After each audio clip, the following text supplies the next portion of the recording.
Muito bom dia, seja bem-vindo ao nosso Reflexão e Vida desta segunda-feira. Estamos aqui para mais uma vez compartilhar a poderosa e preciosa Palavra de Deus. Essa palavra que é viva e eficaz e mais cortante do que qualquer espada de dois gumes, capaz de penetrar a divisão entre alma e espírito, juntas e medulas, e discernir os pensamentos e intenções do coração. Nosso programa vai ao ar de segunda a sexta-feira, 6h30 da manhã, trazendo sempre uma mensagem de fé e esperança para o seu coração. Por isso, se você ainda não está inscrito, aproveita para se inscrever aqui no nosso canal, ativa o sininho das notificações para que você seja notificado sempre que houver um conteúdo novo. Curta esse vídeo para que o YouTube entenda que esse conteúdo é um conteúdo relevante e compartilhe o link desse programa aí nas suas redes sociais. Olha só, o nosso desejo, nosso objetivo com esse programa é abençoar o máximo de pessoas com a palavra de Deus. Eu não consigo fazer isso sozinho, mas você pode nos ajudar. Então, clica aí em compartilhar e envia o link desse programa para o máximo de pessoas que você puder, para que nós possamos começar essa semana, mais uma vez, espalhando a palavra de Deus e alcançando os corações com essa mensagem que traz vida, traz direção para a nossa alma, tá bom? Muito bem, nós vamos refletir na palavra de Deus. Hoje nós vamos ler Mateus capítulo 19, os versículos de 1 a 9, Mateus capítulo 19, versículos de 1 a 9, e eu quero que você esteja bastante atento a esse texto. Inclusive ontem nós tivemos o encerramento do mês da família na nossa igreja, e o mês de maio nós sempre trabalhamos esse tema, né? O mês da família. E nós finalizamos ontem, e durante todo esse mês nós estivemos destacando a importância da família no projeto de Deus. A família é uma instituição criada por Deus, e Deus instituiu o casamento, Deus instituiu a família, Ele continua abençoando e fortalecendo aqueles que se propõem a viver esse projeto dele para a sua vida. Então, esse texto que nós vamos ler é um texto que fala sobre divórcio e nos mostra, sobretudo, o quanto o casamento é uma instituição abençoada, criada e abençoada por Deus. Então, vamos ler a palavra de Deus em Mateus capítulo 19, versículos 1 a 9. Quando Jesus acabou de proferir estas palavras, deixou a Galileia e foi para o território da Judeia, além do Jordão. Grandes multidões o seguiram e ele as curou. Alguns fariseus se aproximaram de Jesus e, testando-o, perguntaram: é lícito ao homem repudiar a sua mulher por qualquer motivo? Jesus respondeu: vocês não leram que o Criador, desde o princípio, os fez homem e mulher, e que disse: por isso o homem deixará o seu pai e a sua mãe e se unirá à sua mulher, tornando-se os dois uma só carne? De modo que já não são mais dois, porém uma só carne. Portanto, ninguém separe o que Deus ajuntou. Os fariseus perguntaram: então por que Moisés ordenou dar uma carta de divórcio e repudiar a sua mulher? Jesus respondeu: foi por causa da dureza do coração de vocês que Moisés permitiu que vocês repudiassem a mulher, mas não foi assim desde o princípio. Eu, porém, vos digo: quem repudiar a sua mulher, não sendo por causa de relações sexuais ilícitas, e casar com outra, comete adultério. Então, o que é que nós podemos perceber nesse texto? Aqui Jesus nos mostra que o casamento é uma instituição criada por Deus. Se você for para Gênesis capítulo 1, versículo 27, Gênesis capítulo 2, você vai ver o projeto, o propósito de Deus para o casamento. Deus viu que não era bom que o homem estivesse só e decidiu fazer uma auxiliadora, criar uma mulher, criar alguém que estivesse ao seu lado para cumprir a sua missão e viver o seu propósito. Nós vivemos numa geração e numa sociedade que tem cada vez mais tratado o casamento como algo descartável. algo em que as pessoas devem estar enquanto isso lhe trouxer algum tipo de felicidade, algum tipo de realização, até o momento que isso for interessante para aquela pessoa, mas a partir do momento que aquilo deixar de ser interessante, ela simplesmente decide se separar. E esse não é o projeto de Deus. Observe que aqueles homens se aproximaram de Jesus, aqueles fariseus se aproximaram de Jesus perguntando sobre a questão do divórcio. Se é lícito o homem repudiar a sua mulher por qualquer motivo? E aí Jesus vai dizer que não foi isso que Deus planejou. Ele deixa claro nos versículos 4 a 6 que o Criador, desde o princípio, nos fez homem e mulher e disse: por isso, o homem deixará o seu pai e sua mãe, se unirá à sua mulher, tornando-se os dois uma só carne, de modo que já não são mais dois, porém uma só carne. Portanto, ninguém separe o que Deus ajuntou. Veja que é muito significativo isso que Jesus diz, né, trazendo à luz aquilo que está lá em Gênesis, né, como eu citei. Então veja que primeiro ele disse que Deus criou homem e mulher. Deus nos fez seres diferentes. O homem e a mulher são dois seres diferentes, são duas pessoas, duas criaturas completamente diferentes. E quando Deus institui o casamento entre um homem e uma mulher, ele está instituindo uma relação, ele está instituindo um projeto que, para dar certo, precisa estar disposto a aprender, estar disposto a ter um coração que perdoa, estar disposto a ter um coração que ama, um coração que ajuda, um coração que auxilia. Porque duas pessoas convivendo debaixo do mesmo teto, vivendo um projeto, é desafiador. Porque muitas vezes só o fato de sermos homem e mulher já somos diferentes. E cada ser humano é único. Então a gente nunca vai encontrar alguém que a gente diga assim: olha, aquela pessoa é muito parecida comigo, é exatamente como eu quero, exatamente como eu imaginei. Sempre vai haver alguma questão ali que vai gerar algum atrito, algum conflito, sempre vai haver. Porque nós somos seres diferentes, temos gostos diferentes, temos vontades diferentes, temos pensamentos diferentes, temos visão de mundo diferente. Então, o projeto de Deus não é que nós encontremos uma pessoa que seja exatamente igual a nós, porque nós nunca vamos encontrar, mas em que nós estejamos dispostos a ser a pessoa que vai ser bênção na vida do cônjuge. Interessante, às vezes as pessoas dizem assim: não, tem que casar para ser feliz. E eu ouvi uma certa feita uma frase que é muito verdade. É diz assim: olha, não case para ser feliz, case para fazer o outro feliz. Porque o casamento não é sobre mim, não é sobre o que eu quero, não é sobre o que eu penso, é sobre o que nós vamos construir a partir de agora. Quando Jesus diz assim: olha, por isso o homem, citando, né, o que está lá em Gênesis, deixará o seu pai e sua mãe, se unirá à sua mulher, tornando-se os dois uma só carne. Os dois se tornam uma só carne. E essa ideia, né, deixará o homem pai e mãe para se unir à sua mulher, é muito significativo também, porque parece que o maior desafio não é para a mulher deixar pai e mãe, é para o homem.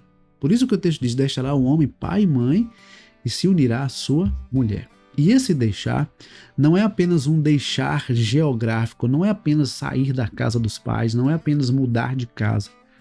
É também um deixar econômico, porque o homem não vai mais estar dependendo dos pais, pelo contrário, ele agora vai ser provedor da sua casa.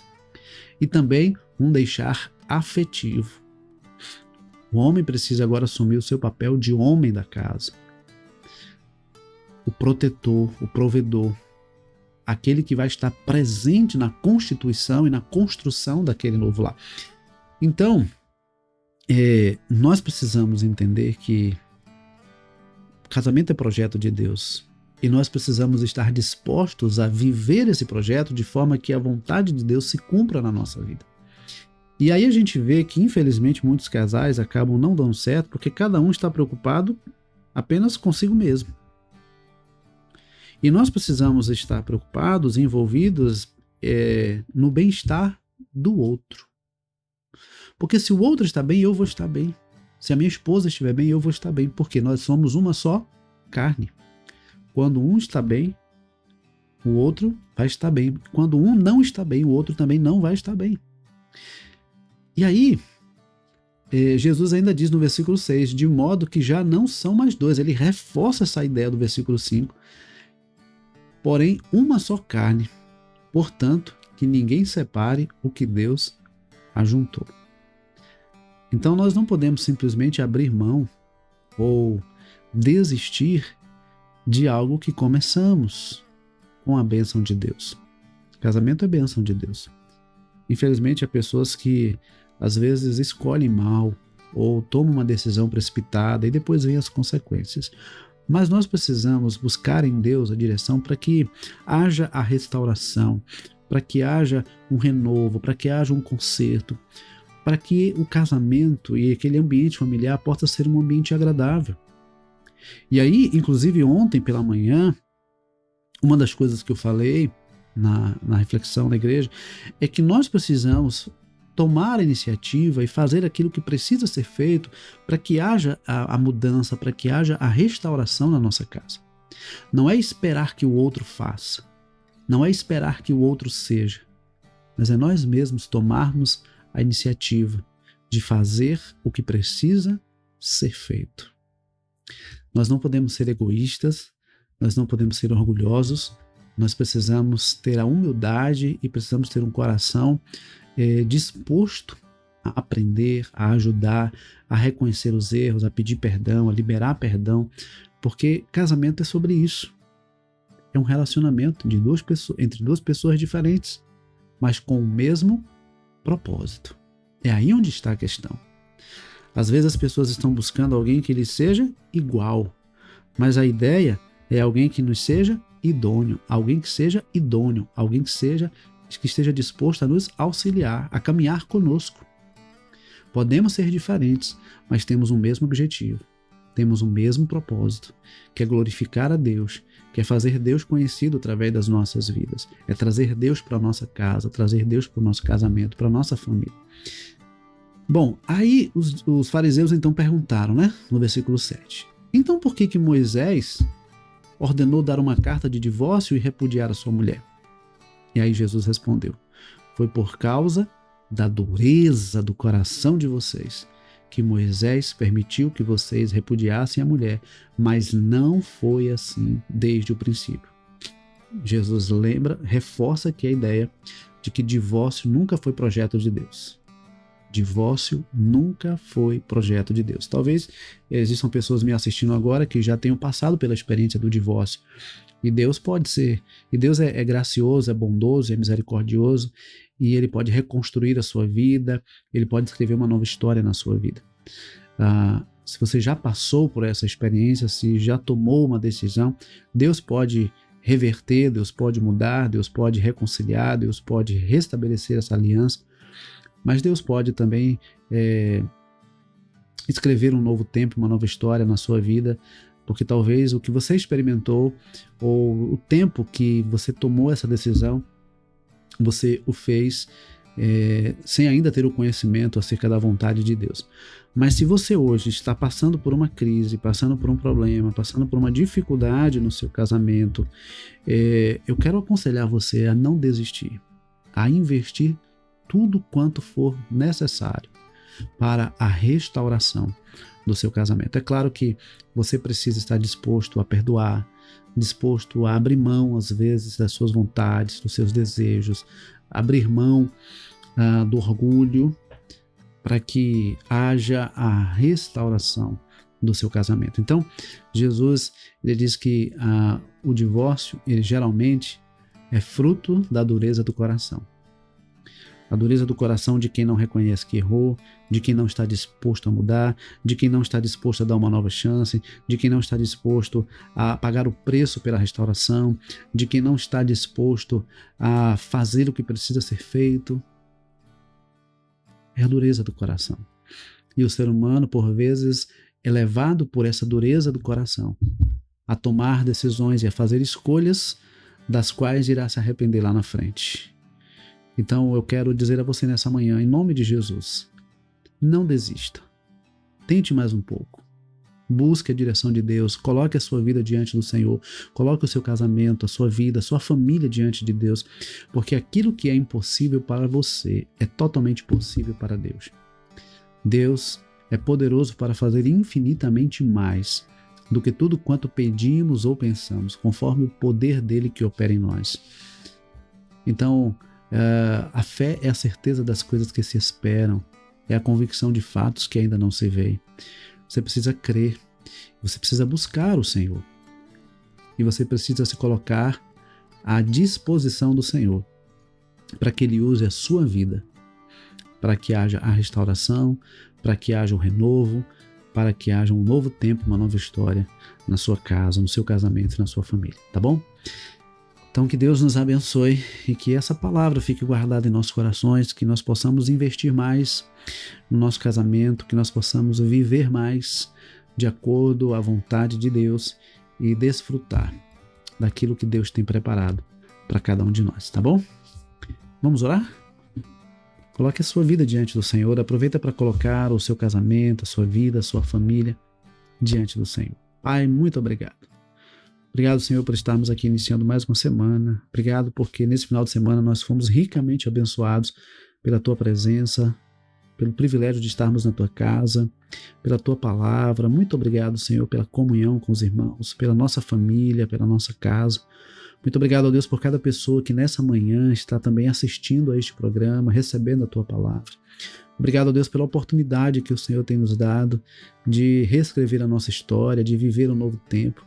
Muito obrigado, Senhor. Eu quero apresentar a Ti nesse momento cada família aqui representada, cada casal aqui representado, suplicando, Pai, a Tua bênção, a Tua intervenção e tudo quanto for necessário para que haja restauração, para que haja alegria, para que haja renovo em cada lar. Pai querido, que o Teu nome seja glorificado, que casamentos sejam refeitos, que alianças sejam reconstituídas, que aquilo que foi destruído possa ser restaurado e que o nome do Senhor seja glorificado através da restauração desses casamentos. Muito obrigado, Pai, por saber que o Senhor é o Deus que tudo pode. Nós oramos agradecidos ao Senhor, em nome de Jesus. Amém. Bom, queridos, que Deus nos abençoe, que Deus nos conceda uma ótima segunda-feira, um ótimo início de semana.